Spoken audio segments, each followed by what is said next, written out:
The first worm was designed by Robert Morris, Jr. in 1988. The worm itself had no malicious payload, but it ended up bogging down the machines that it infected by spawning new processes uncontrollably and exhausting resources. At the time it was released, it affected 10% of all internet hosts. It spread through 3 different propagation vectors.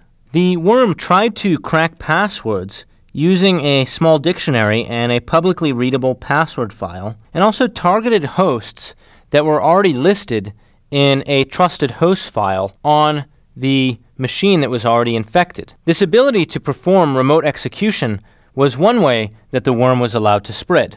The second way that it spread was in a buffer overflow vulnerability in the finger daemon.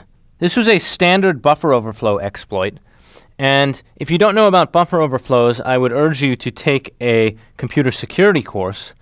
But essentially, this is a very common attack that makes remote exploits possible, effectively resulting in the ability to run arbitrary code at the root level privilege. The third way that the worm spread was via the debug command in SendMail, which is a mail sending service. In early SendMail versions, it was possible to execute a command on a remote machine by sending an SMTP message. The worm used this capability to spread automatically.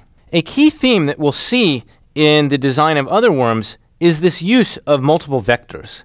Now, any particular worm may end up using a different set of vectors depending on the remote vulnerabilities that it's trying to exploit. But the idea that any worm should be able to exploit multiple weaknesses in a system gives it more ways to spread and often also speeds up the propagation of the worm.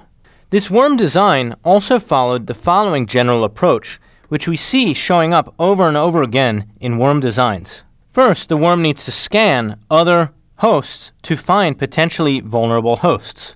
In the second step, it needs to spread by infecting other vulnerable hosts. And in the third step, it needs to remain undiscoverable and undiscovered so that it can continue to operate and spread without being removed from systems.